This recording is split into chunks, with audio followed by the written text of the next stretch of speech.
So you may be going through a tough time. Something's happened recently to you that you're trying to deal with, a personal issue or a work issue or an issue with a friend perhaps, or just something that has happened to you that you're trying to deal with, that you're trying to get through.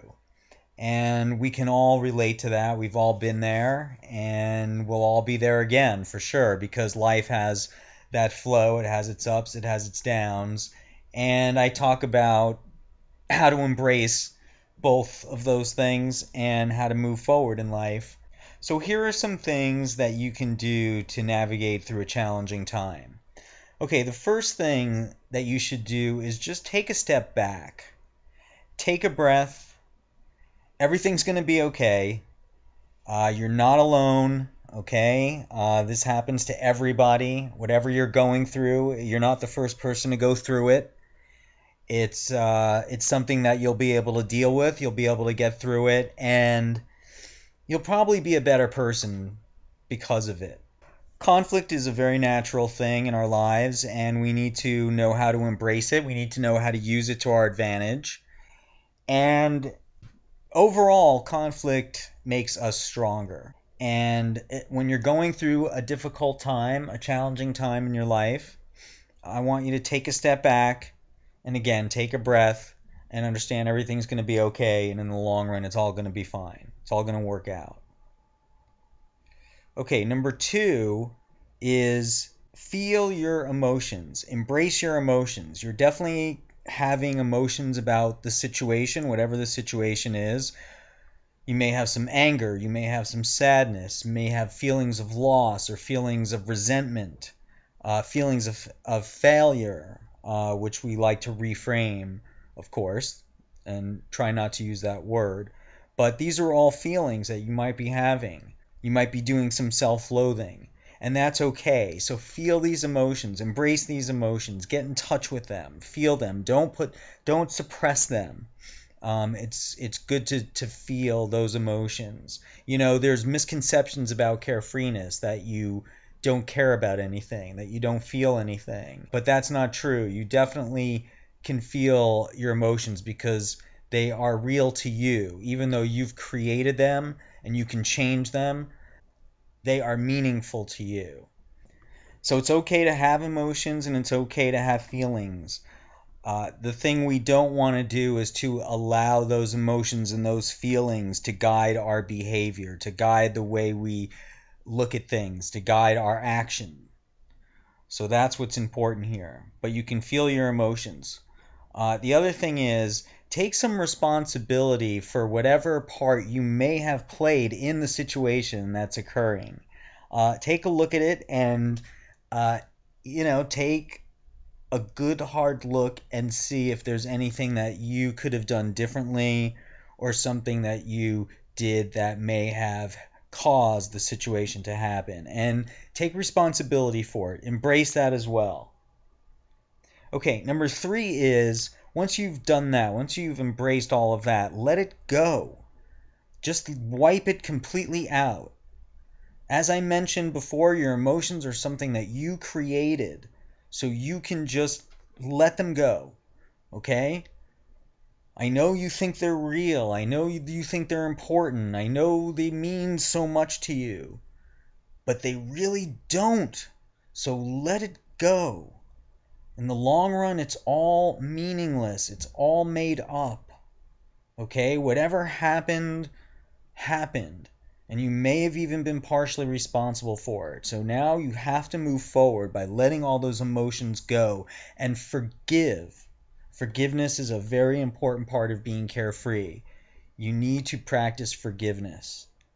And by the way, that's forgiving but not forgetting. So that doesn't mean that you let people take advantage of you or walk all over you. That's not what we're talking about here. But you can forgive people and let go of the emotion. And then in the future, you can do things differently to avoid having what happened happen again. Take some responsibility and take a different course of action because you learn from your situation. Okay, so that's letting it go. That's number three. Number four is reframe to being grateful. Put things back in perspective. Whatever happened to you has happened, and in the grand scheme of things, it probably means nothing in your life. So get some perspective. Get back to the basics. Be grateful for having life. Be grateful for all the things that you're grateful for. Make that grateful list and read it every day and go through it and get perspective. Put whatever happened to you in perspective. Look at it through that grateful list and say, was that the worst thing ever? Don't I still have all of these things that I'm grateful for?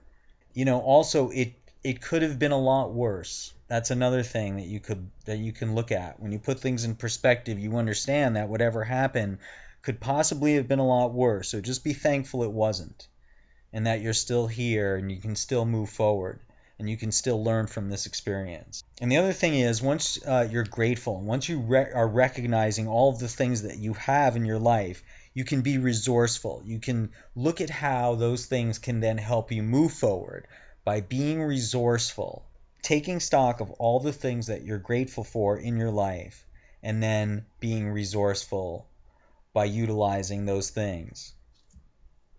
Okay, number 5 is change will happen. Change is part of the natural order of the universe. So even if you do absolutely nothing, things will change. Circumstances will change. Whatever it is going to change. Eventually it'll change. Now, you don't want to leave it up to just the natural order of things. You want to take action because things could change for the worse. That's another way things could change, or they could change for the better, but it depends on the action that you take that will determine how things will change. But you can guarantee that no matter what, things will change, because that is how things are. That is the way of the world. Things change every day. Okay, number 6 is don't overwhelm yourself. Whenever we're going through a tough, challenging time, we tend to overwhelm ourselves. We tend to think of all the things that could happen, all the things that are going to happen, all the things that might happen to us. And we're thinking about these things through a very negative prism because we're going through the situation and we're emotional about it and we're not having proper perspective. So we start to dwell on the future. So you've got to stay in the moment, and you don't want to get too far ahead of yourself. And you don't want to overwhelm yourself. You want to take one day at a time, one thing at a time, and have a plan and get back to working your plan. The other thing is to stay busy. And you can work out. That's important because working out is something that gives you control. It gives you control over your body to some degree. And the other thing is make sure that you're eating right and that you're sleeping right. So stay on a schedule and keep doing the things that you would normally do and maintain those things while you're going through this period. Don't use this period of time as an excuse not to do something, like not to work out or not to eat or not to get the right amount of sleep.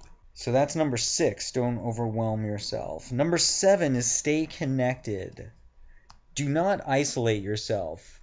When we're going through difficult times and we go through depression and we suffer these emotional moments, we tend to isolate ourselves. We want to just stay home. We just want to crawl under a rock. We want to stay in bed and we just want to sleep. That's what we generally want to do. We just are hoping for the pain to go away and just hoping for it to all go away. And you want to try to avoid doing that. You want to try to stay connected to people. So that means going out, getting out of the house and being around people, doing no matter what. But just be around other people and talk to people. Commiserate with people. Talk to people who are in a similar situation, or talk to your friends and family, because they've all gone through the same thing, I'm sure. And you can talk to them about it and they can be helpful. Just listening is a very helpful thing. So talk to people and don't be afraid to ask for help. That's another important thing. Again, everybody's gone through this. It's okay. You'll get through it. And don't be afraid to ask for help and then take the steps to move past it. Okay, I want to end with a quote by Nietzsche. And Nietzsche said, "That which does not kill us makes us stronger. That's something that relates to this topic of moving through challenging times. When you move through challenging times, you usually learn from them, you become a stronger person. And when you go through challenging times and you're able to move through them, that creates growth and forward movement as well. So that's what you want to always be achieving in your life. Taking challenges and turning them into learning experiences and growing experiences and forward movement in your life. The last thing I want to say about navigating through challenging time is that in retrospect, this could have been the best thing that's ever happened to you. So consider that. And also look at this time and look at what's happened to you as an opportunity. Try to see the opportunity in what's happened and take that opportunity and use it to change and transform your life into something much greater. And remember, it's not about what happens to you that matters, but how you react to what happens to you that matters. Okay, so that's what I want to say about that topic. If you have any questions, please email me at masteringcarefreeness@gmail.com.